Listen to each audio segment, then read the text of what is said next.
Do you see what I see? Do I see what you see? Can we ever know? Can we ever be sure that what we think we see is what's really going on? It's a beautiful morning here, and I decided to take a lovely walk on the river. And I'm visiting a really small little town that was able to afford me this beautiful space. The river's flowing, the birds are dancing, the bees are buzzing, and there's just so much beauty here. Lots of people moving about this area, and lots of curiosity about what's going on here.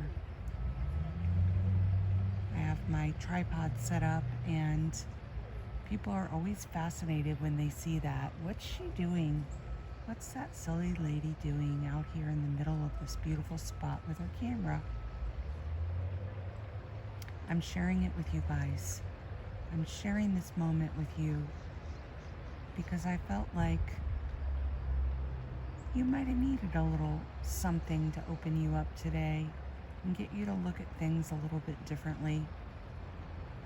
I've been noticing so much how we navigate from our own points of view, and we often forget what another might be going through. It's really easy to get caught in our own stories about our own tough life, our own heavy grief, our own life burdens, our own life stories. But sometimes we talk right over the person sitting next to us that could be going through something even deeper and more profound than yourself. The other day I noticed it in an exchange with another person. I showed up with a loving heart and an openness. I leaned in to do something supportive for that person, but they weren't in a space of being able to receive it. And in their lack of being able to receive it, they actually lashed out at me and told me all the ways that I did it wrong. What I noticed was it wasn't something they had asked me to do, yet they found all the things that were wrong with it. How it didn't look the way they would have done it, how it didn't reflect the way they wanted it to reflect. There was no thank you, there was no common courtesy, there was no appreciation. Now in that situation, it would have been very easy for me to make it about them. How unkind, how disrespectful, how narcissistic, how unthoughtful. And certainly I could have gone there.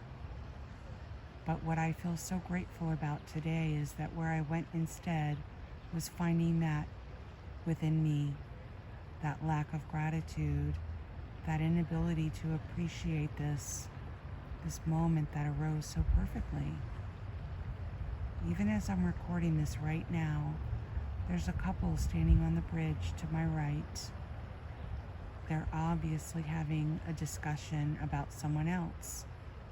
They're talking so loudly, I can't help but overhear she, they, them, them. And I recognize that's, again, for me.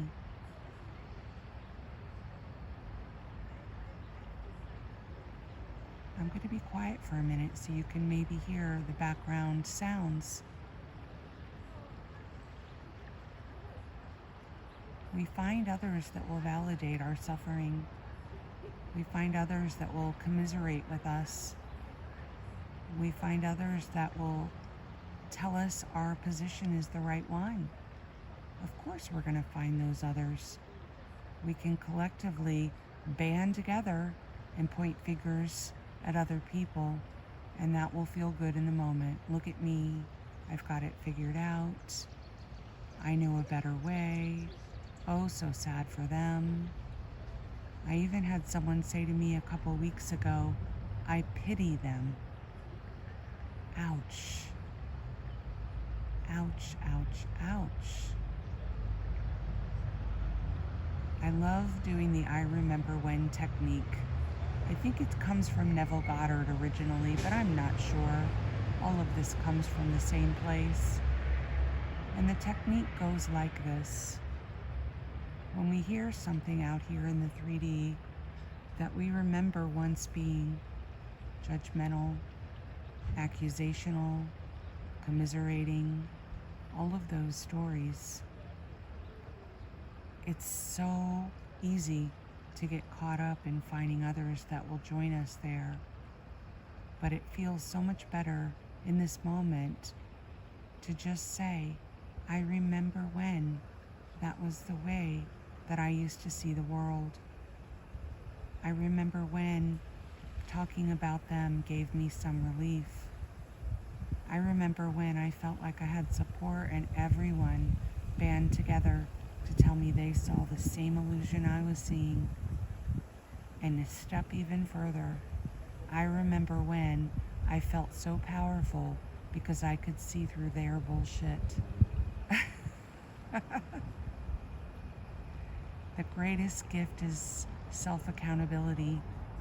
Now it's I remember when, and not look at them.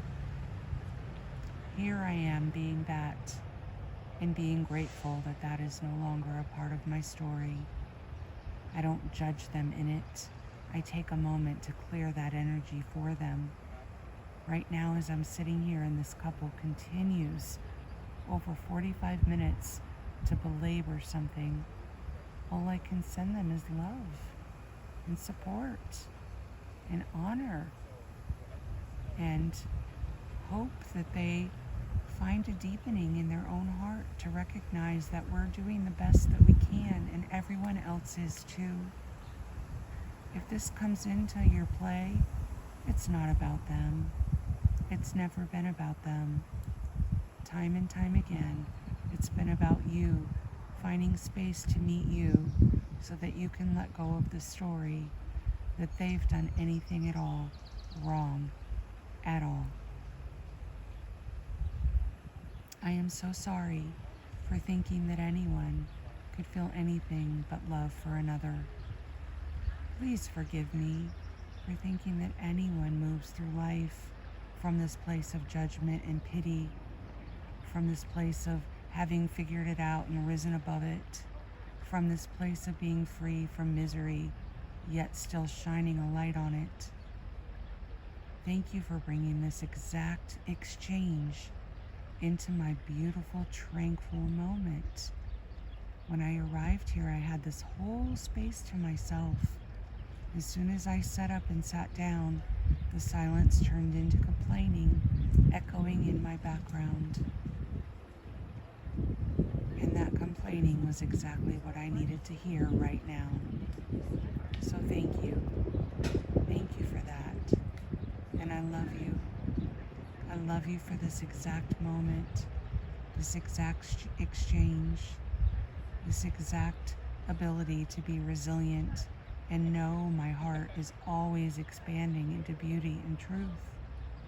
And when I afford that for myself, I'm able to afford that to others without pointing fingers, without speaking unkindly behind their back, without pulling into the illusion that there's ever been a separate one here at all.